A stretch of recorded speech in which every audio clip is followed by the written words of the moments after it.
നമസ്കാരം.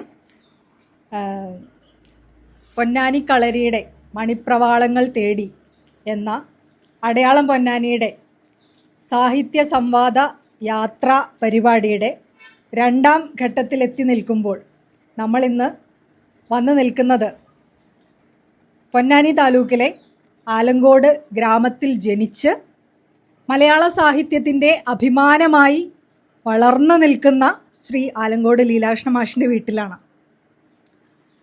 ഇതിനു മുൻപ് ആദ്യ ചാപ്റ്റർ നമ്മൾ പി സുരേന്ദ്ര മാഷിൻ്റെ കൂടെ ആയിരുന്നു. അദ്ദേഹത്തിൻ്റെ എഴുത്ത് ജീവിതവും വ്യക്തി ജീവിതവുമൊക്കെ നമുക്കറിയുന്നതും അറിയാത്തതുമായ ഒത്തിരി കാര്യങ്ങൾ നമുക്ക് മുന്നിൽ തുറന്നു വെച്ചുകൊണ്ട് അതിഗംഭീരമായൊരു പ്രോഗ്രാമാണ് അവിടെ നടന്നത്. അതിനുശേഷം ഇതും ഈ ഒരു പരിപാടിയും അതുപോലെ തന്നെ നമ്മുടെ ആലങ്കോട് മാഷിൻ്റെ എഴുത്ത് ജീവിതത്തെക്കുറിച്ചും മറ്റും കൂടുതൽ അറിയാൻ വേണ്ടിയാണ് നമ്മളിവിടെ എത്തിച്ചേർന്നിട്ടുള്ളത്. ലീലാകൃഷ്ണ മാഷെക്കുറിച്ച് കൂടുതലായിട്ട് പറയേണ്ട കാര്യമില്ല, നമുക്ക് എല്ലാവർക്കും അറിയാം. എങ്കിലും ഔപചാരികതയ്ക്ക് വേണ്ടി മാത്രം രണ്ട് വാക്ക് പറയുകയാണ്. ലീലാകൃഷ്ണ മാഷ് എന്ന് പറഞ്ഞാൽ കഥാപ്രസംഗത്തിലൂടെ പൊതുവേദിയിൽ തുടക്കം കുറിക്കുകയും പിന്നീട് കഥകളും കവിതകളുമൊക്കെയായി മലയാള സാഹിത്യ നഭസിൽ പൊൻപ്രഭ വാരി വിതറിക്കൊണ്ട് തിളങ്ങി നിൽക്കുന്ന നക്ഷത്രമാണ് നമ്മുടെ ആലങ്കോട് ലീലാകൃഷ്ണ മാഷ്.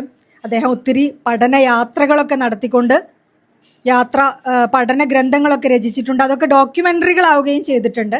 മാത്രമല്ല അദ്ദേഹം മലയാള സിനിമയ്ക്ക് വേണ്ടി കഥകൾ, ഗാനങ്ങൾ, അതുപോലെ തിരക്കഥയൊക്കെ രചിച്ചിട്ടുണ്ട്.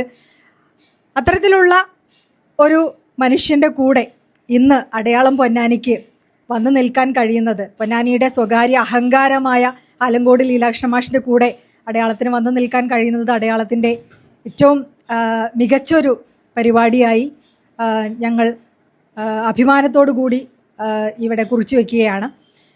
അദ്ദേഹത്തിൻ്റെ ഈ ഒരു വസതി നമുക്ക് അടയാളം പൊന്നാനിയുടെ ഈ പരിപാടിക്ക് വേണ്ടി വിട്ടു തന്നതിന് അടയാളം പൊന്നാനിയുടെ ഹൃദയം നിറഞ്ഞ നന്ദിയും സ്നേഹവും കടപ്പാടും ഒക്കെ അറിയിക്കുകയാണ്.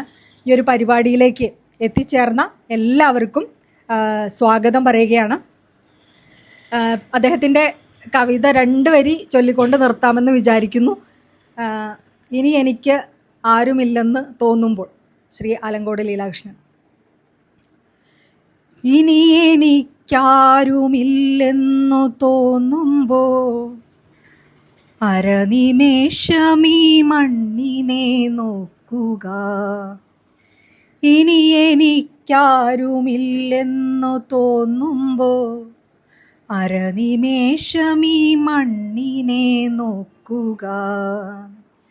നിറവെളിച്ചമായി കൈനീട്ടി നിൽപ്പുണ്ട്, നിറവെളിച്ചമായി കൈനീട്ടി നിൽപ്പുണ്ട് പ്രണയകോടികൾ ജീവസഹോദരർ. വഴിയിറമ്പിലെ പുല്ലുകൾ പൂവുകൾ, പുഴയിലായിരം നക്ഷത്രമീനുകൾ. വഴിയിറമ്പിലെ പുല്ലുകൾ പൂവുകൾ, പുഴയിലായിരം നക്ഷത്രമീനുകൾ. ഹൃദുലയം ചേർത്തു പാടുന്ന പക്ഷികൾ, നിബിഡ കാനനം നീളെ പൂമ്പാറ്റകൾ. ഇനി എനിക്കാരുമില്ലെന്നു തോന്നുമ്പോൾ അരനിമേഷമീ മണ്ണിനെ നോക്കുക. അടുത്തതായി മൈക്ക് കൈമാറുകയാണ് നമ്മുടെ സിമ്പിൾ ആൻഡ് ഹമ്പിൾ ആയിട്ടുള്ള ആലങ്കോട് ലീലാകൃഷ്ണ മാഷിൻ്റെ അടുത്തേക്ക്. അദ്ദേഹത്തിൻ്റെ പ്രഭാഷണമാണ് നമ്മളുടെ ഏറ്റവും വലിയ അത്രയും മനോഹരമായിട്ടുള്ള പ്രഭാഷണം. അത് കേൾക്കാൻ വേണ്ടി തന്നെയാണ് ഞങ്ങൾ എത്തിയിട്ടുള്ളത്. അപ്പോൾ അദ്ദേഹത്തിൻ്റെ മൈക്ക് കൈമാറുകയാണ്. സന്തോഷത്തോടെ സ്നേഹത്തോടെ അടയാളത്തിൻ്റെ സ്നേഹാദരങ്ങൾ. ഏതായാലും എല്ലാവർക്കും എൻ്റെ ഹൃദയം നിറഞ്ഞ ഏറ്റവും ആത്മാർത്ഥമായ സ്വാഗതം. ഇതാണ് ഈ എഴുത്ത് ജീവിതത്തിൻ്റെ ഒരു ധന്യത എന്ന് പറയുന്നത്. എവിടെയോ ഉള്ള മനുഷ്യർ, നമ്മൾ മുമ്പ് കണ്ടിട്ടില്ലാത്തവർ, ഒരുപക്ഷെ നേരിട്ട് യാതൊരു ബന്ധവുമില്ലാത്തവർ അക്ഷരം കൊണ്ട് ബന്ധിക്കപ്പെടും. ഏതോ വൻകരയിലെ ഏതോ ഒരു മൂലയിലിരുന്ന് ആരോ എഴുതുന്ന ഒരു കവിത നിങ്ങളുടെ ഹൃദയവികാരത്തോട് സംവദിക്കും. അതാണിപ്പോൾ നിങ്ങൾ എന്നെ അന്വേഷിച്ച് വരുന്നത്. അല്ലാതെ എനിക്ക് അധികാരമില്ല, പണമില്ല, പദവിയില്ല. പക്ഷേ എങ്കിലും ഒരു എഴുത്തുകാരൻ അല്ലെങ്കിൽ എഴുത്തുകാരി ഉണ്ടാക്കുന്ന ഒരു ഹൃദയാനുഭവം സമാന ഹൃദയർ പങ്കുവയ്ക്കും.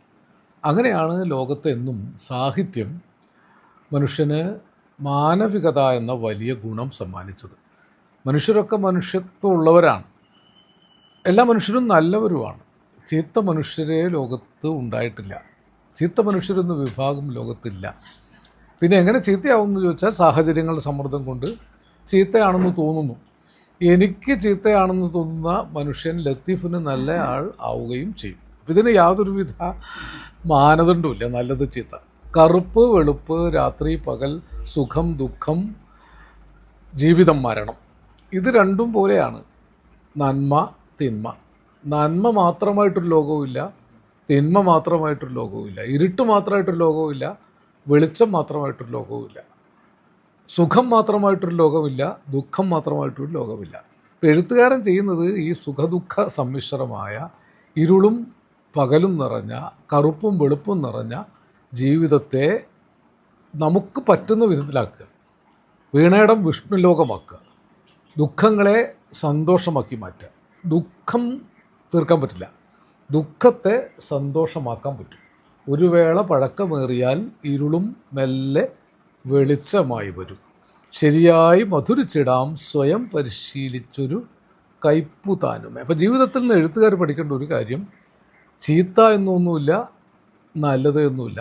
എല്ലാം നല്ലതുമാണ്, എല്ലാം ചീത്തയുമാണ്. ഇപ്പോൾ ഇവിടെ ഇരുട്ടുമുണ്ട് വെളിച്ചമുണ്ട്. വെളിച്ചത്തിന് പ്രാധാന്യം കൂടുതലുള്ളതുകൊണ്ട് നമ്മൾ തമ്മിൽ തിരിച്ചറിയുന്നു.